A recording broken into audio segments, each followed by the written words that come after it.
ils se sont dit à un certain moment qu'il y avait un vide qu'il fallait combler dans le Sine, parce que toutes les autres familles étaient organisées. Il y avait les Djaraf, le Farba, il y avait la Linguère, il y avait les Bissik.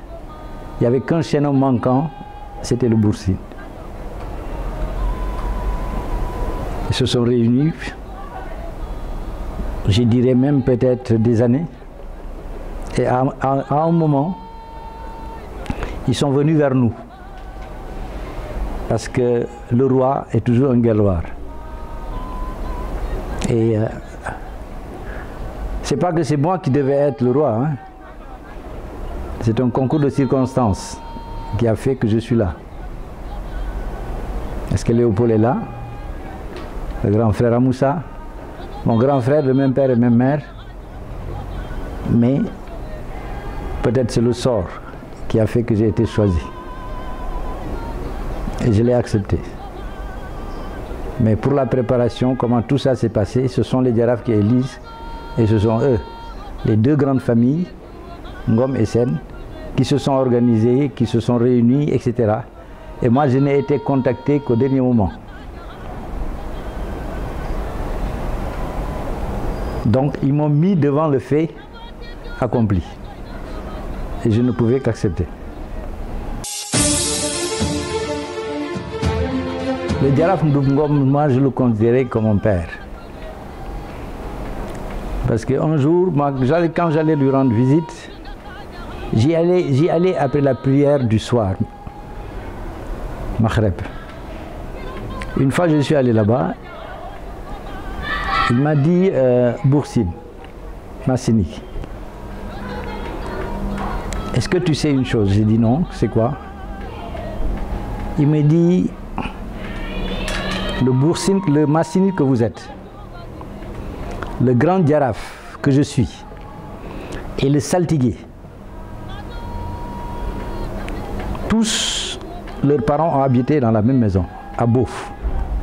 J'ai dit ah bon? Il me dit oui. C'est après que le saltigué est resté à Bouf, que notre famille est venue ici à Maronem, et que ton papa s'est déplacé vers Bounfosso. Mais nous tous, nous sommes originaires d'une même maison. Et pratiquement, tu as été le seul à avoir ça. À part ça, c'était quelqu'un qui connaissait le Sine. Il me racontait beaucoup de choses. Il a vécu avec le Bour Sine Mahécor. Mais il a également été à côté de ses parents, de ses grands-parents qui lui ont appris beaucoup de choses. Il était très généreux. C'est quelqu'un, même jusqu'à 102 ans, qui était encore lucide. Très lucide. Et quand tu passais une heure avec lui, tu repartais avec énormément de connaissances. Il était généreux. Il savait comment être avec les gens, aussi bien avec ceux de son âge que les plus jeunes. En fait, c'est une autorité qu'on a perdue.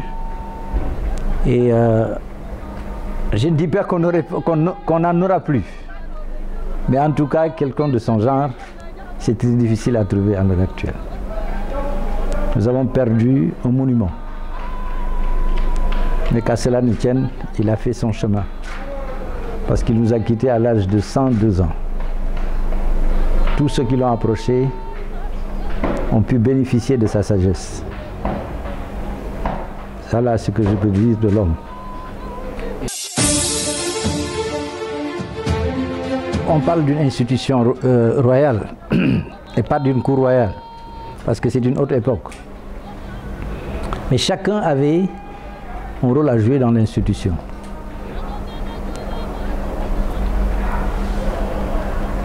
Tout est parti du fait que les Djaraf, c'était les propriétaires terriens. Propriétaires terriens dont la société n'était pas hiérarchisée. jusqu'à ce qu'arrive Maïssa Wali et qui a été accepté comme conseil juridique jusqu'à être accepté comme roi. Le Boumi, il est plus jeune que moi de par l'âge. Et c'est pourquoi il est Boumi. Donc s'il y avait vacances de pouvoir, on ne va pas chercher loin. Qu'est-ce qui était là? C'est le cas, par exemple, vous prenez le cas de Boursine Commando Fenfamak, son Boumi c'était Sanmon. Moi aussi mon Boumi c'est Moussa Ndiaye, Pape Fatawassel. Mais non, le Farba, c'était comme le ministre de l'Intérieur, si on compare au gouvernement actuel. Le Bissik comme le ministre des Affaires étrangères.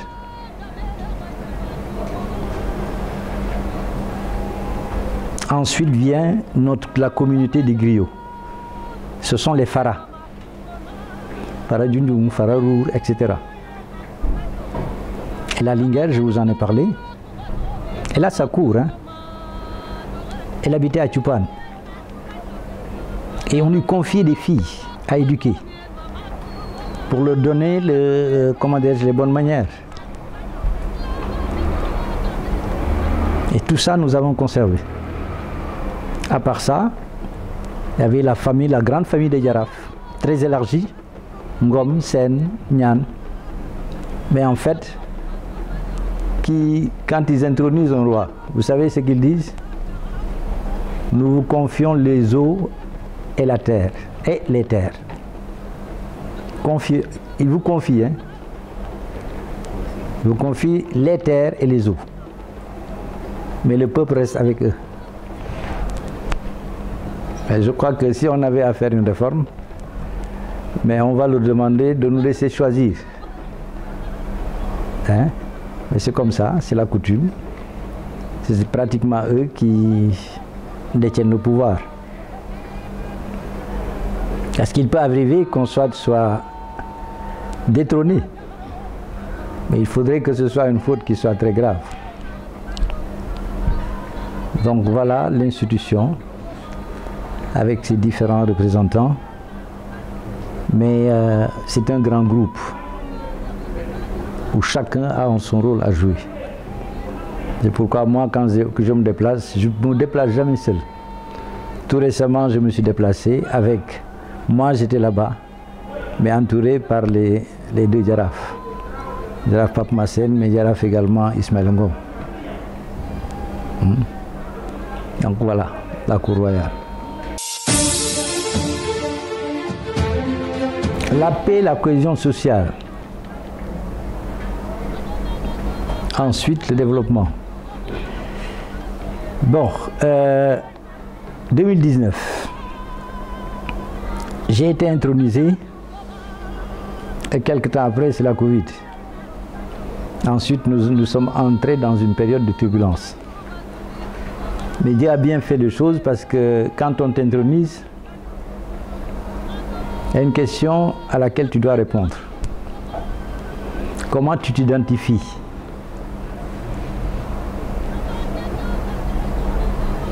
Si on devait en fait taper les tambours pour toi, en sérère on dit Ofakangol. Je ne peux pas le dire en français. Hein. Ofakangol Ofharo. Me la devise Jam Bougoum, Jam Djegka, Rogoyal Perey. Ça résume tout. La paix. S'il y a la paix, il y aura la cohésion sociale. Ou bien s'il y a la cohésion sociale, il y aura la paix. Et moi, je m'inscris dans ça, principalement. Parce que mon règne ne peut pas s'inscrire dans autre chose. Nous sommes dans une république. Nous sommes là pour accompagner le gouvernement mis en place, la république qui est en place. Essayer d'aller où les hommes politiques et ceux qui administrent le pays ne peuvent pas aller. Parce que souvent, il y a des situations qui font que les politiciens ne veulent pas se mouiller. L'administration également est limitée. Il n'y a que nous, chefs traditionnels, qui sont en contact avec ces populations, qui ont bien voulu accepter de nous introniser. À ces populations, nous pouvons quand même régler des conflits, ou bien même prévoir des conflits, essayer d'anticiper, parce que nous sommes toujours avec eux. Je ne dirais pas qu'ils nous acceptent plus que les autres, mais nos relations sont différentes. Voilà. Donc nous, mon règne, je l'inscris dans la cohésion sociale et dans la paix au Sénégal. Même si ça peut aller au-delà du Sénégal, en Afrique et dans le monde. Moi, je crois que ça a été une période assez difficile pour Diohine. Parce que c'était un conflit religieux. C'est quelque chose de très sensible. Les hommes politiques, à ce moment, ils ont essayé. Mais à un certain moment, aucun d'entre eux ne voulait plus être reconnus comme proches des uns ou des autres. L'administration était là-bas. Le gouverneur, le préfet, le sous-préfet, ils ont tout essayé. La gendarmerie, mais le problème n'a pas été réglé. Et j'ai été appelé par une autorité administrative pour me demander d'essayer d'intercéder. J'en ai parlé à l'institution, aux notables, et nous avions décidé ensemble d'envoyer une mission chez Cheikh Ndigal Sen, le père du marabout, mais également à Diohine chez le notable. Après cette mission, il y a eu une réconciliation. Les gens, en fait, la paix est revenue. Mais on ne s'est pas arrêté là. Les membres de l'institution m'ont dit que ce n'est pas fini. Il faudra que toi-même que tu te déplaces. Nous avions demandé quelque chose. Ils l'ont accepté. Il faudra que même toi, l'autorité principale, que tu ailles vers Cheikh Ndigal, mais également vers Diohine. Ce que nous avons fait. Et je pense que vraiment, s'il y a une mission qui m'a donné beaucoup de plaisir, c'est cette mission-là.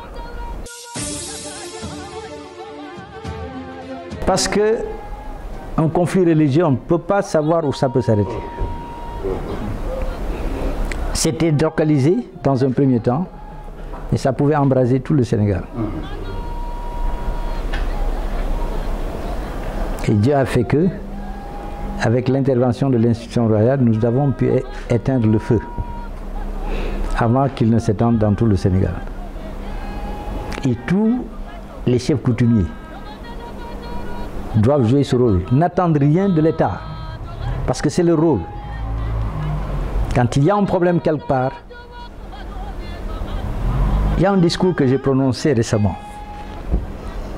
J'ai dit que les hommes politiques, que ce soit de l'opposition, que ce soit ceux qui sont au pouvoir, ce sont nos enfants, ce sont nos fils. Et nous avons une certaine autorité sur eux. On peut leur parler. Mais il ne faudrait pas que les chefs coutumiers, les chefs religieux restent là où ils sont. Ils ont un rôle à jouer dans le Sénégal. Et ce rôle, c'est pour la paix et la cohésion sociale.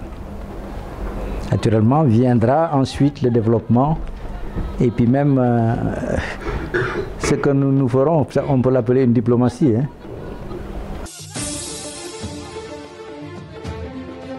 Le maître d'œuvre de cette caravane est assis, ici. Parce que moi, à chaque fois qu'il y a une activité, cette activité, je la confie à quelqu'un. Donc la caravane, je l'avais confiée au professeur Pape Massène Sen, Djaraf. Du début à la fin. Parce qu'en ce moment, nous nous étions dit que ce conflit politique qu'il y a au Sénégal, nous avons un rôle à jouer, d'autant plus que nous sommes des Sérères et que nous pouvons parler à nos frères Diola. C'est ainsi que tout a commencé.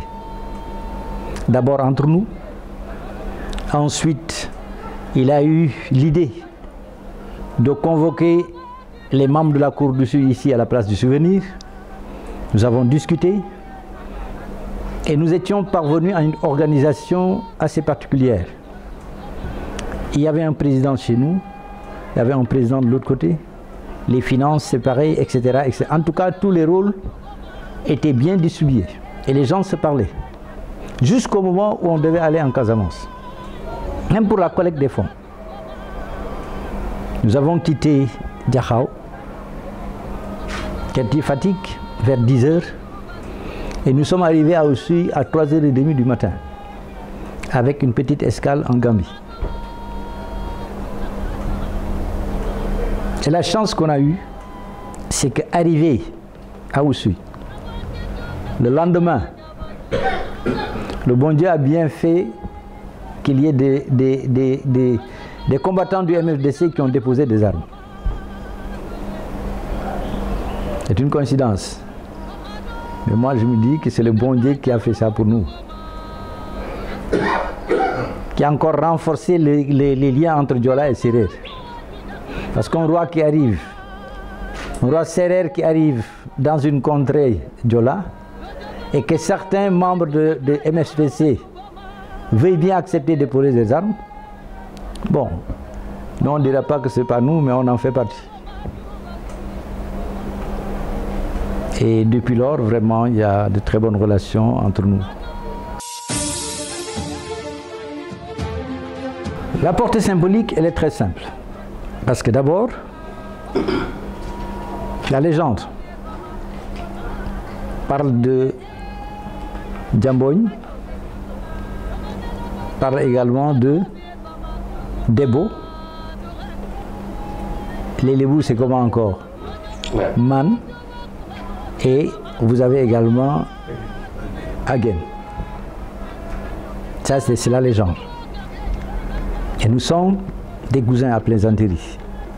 Le cousinage à plaisanterie, c'est entre Sérère, Diola, etc. On est allé vers les Diola. Moi, je souhaite aller voir mes parents Halpulaar, pour les insister également à s'organiser. Ils sont bien organisés, hein?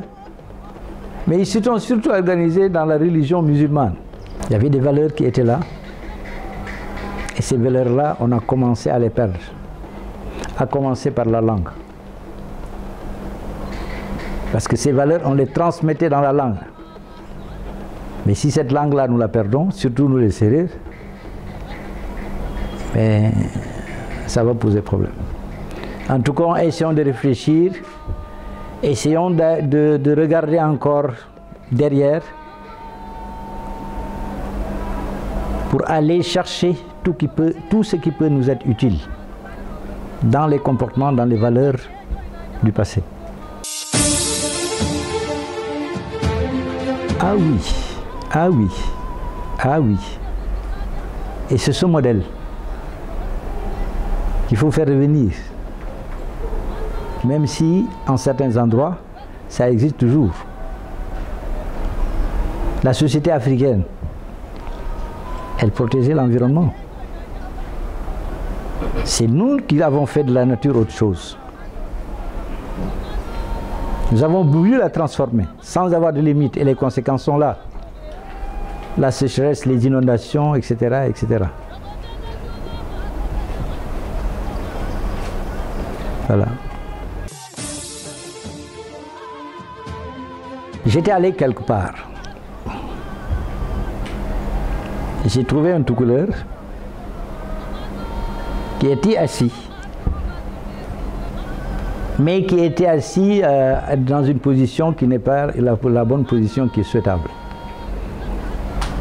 Il y avait des dames qui étaient là à côté. Quand je suis passé, ils m'ont dit que mais il faut parler à celui-là parce qu'il n'est pas bien assis. Et quand je suis venu, je l'ai tapé, j'ai dit Halpulaar, hein? Regarde comment tu es assis là. Tu penses qu'ici c'est pas le Fouta, hein? Hein? Et quand il a un peu regardé, il a vu qu'il y avait quelque chose qui n'allait pas, il s'est remis tout de suite. Il n'y avait que moi qui osais lui dire ça. Et ça fait partie des petites choses qu'on rencontre. Donc souvent, on passe par ce cousinage à plaisanterie pour régler les choses. Naturellement, en chahutant, en truquant, etc. Et ça, on réussit souvent. Parce que le cousin à plaisanterie t'accepte. Accepte pour toi ce qu'il n'aurait pas dû accepter pour un autre.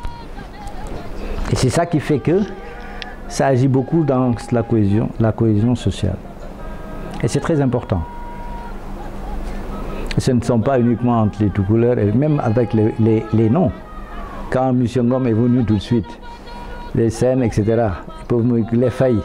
Hein, je vous ai dit tout de suite, mais on faille dans une maison, tout ça, ça fait partie du cousin à plaisanterie. Hein? Donc, je crois que c'est ça. C'est ça ce que le Sénégal a de plus que les autres. Il ne faut pas qu'on le perde. On doit tout faire pour conserver cela. Que c'est bénéfique pour nous tous. Bon, moi, je considère qu'on n'a pas encore fait grand-chose. Et aussitôt après votre départ, la cellule de coordination est convoquée pour faire une évaluation de ce qu'on a fait jusqu'à maintenant. Et c'est au sortir de là que nous allons réorienter nos activités pour être encore beaucoup plus présents au Sénégal et beaucoup plus utiles aux populations. Nous avons fait beaucoup de choses. Mais c'est au comité, c'est à la cellule de coordination, c'est au comité scientifique de réfléchir, d'évaluer ce qu'on a fait, qu'est-ce qui va, qu'est-ce qui ne va pas, et d'essayer de réorienter nos activités pour le futur. Et probablement, il faut qu'on se dise dans le court terme, dans le moyen terme, également dans le long terme. Maintenant, la périodicité, ça dépendra de ce que nous allons nous imposer comme activité. En tout cas, on s'inscrit dans ça. 5 ans, 6 ans, c'est beaucoup, c'est pas beaucoup. On est en train de se chercher, mais je crois qu'on est sur la bonne voie. Parce que vraiment, si je suis parvenu à faire tout ça, c'est qu'il y a beaucoup de personnes qui sont autour de moi et des personnes de qualité. Le nombre, oui, on cherche, mais la qualité, elle est importante. Et je suis entouré par des personnes qui ne font que réfléchir, essayer de voir comment améliorer tout ce qu'on a fait et qui sont très exigeants. Chacun d'eux ne veut que la réussite. Et tous les sacrifices sont acceptés par eux. Donc je crois que si on continue comme ça, on peut aller loin. C'est un appel à toute la communauté sérère. Ce que nous sommes en train de faire, ce n'est pas pour nous. C'est pour toute la communauté, c'est pour tout le Sénégal. Il faut que les gens nous rejoignent dans ce que nous faisons. Nous avons besoin de monde, nous avons besoin de personnes de qualité. Mais nous avons également besoin de moyens logistiques, etc., etc. Parce que quand on se déplace, la dernière fois, quand on allait à Ndiaganiao, il n'y avait pas moins de 30 personnes. Donc il faut que les gens acceptent de venir nous accompagner dans cette mission qui est une mission noble. En tout cas, je la considère comme une mission noble. Le Sénégal nous appartient. Quel que soit l'âge que vous avez, vous pouvez toujours être, comment dirais-je, indispensable au Sénégal. On pouvait bien se reposer. Nous avons fait une carrière administrative plus de 30 ans, plus de 40 ans. Ce qui nous restait, c'est aller nous reposer et laisser nos enfants faire autre chose. Et on pense qu'on peut être utile au Sénégal en faisant autre chose. Donc vraiment, c'est un appel que je lance à tous les Sérères pour qu'ils viennent s'associer à nous et qu'on puisse vraiment participer au développement du Sénégal, à la cohésion sociale, mais également à la paix. Je crois que voilà l'appel que je lance, mais encore encourager tous ceux qui sont autour de moi, qui passent tout leur temps à travailler pour la réussite de cette mission. Même ceux qui sont à l'étranger. Je ne veux pas citer de nom, mais il y a quelqu'un qui, de l'étranger, il me réveille à toutes les heures. Des fois, quand j'entends son téléphone, je dis, ah, c'est encore lui. Bon, qu'à cela ne tienne, que le bon Dieu nous accompagne dans ce que nous faisons pour que nous ayons vraiment la réussite que nous souhaitons.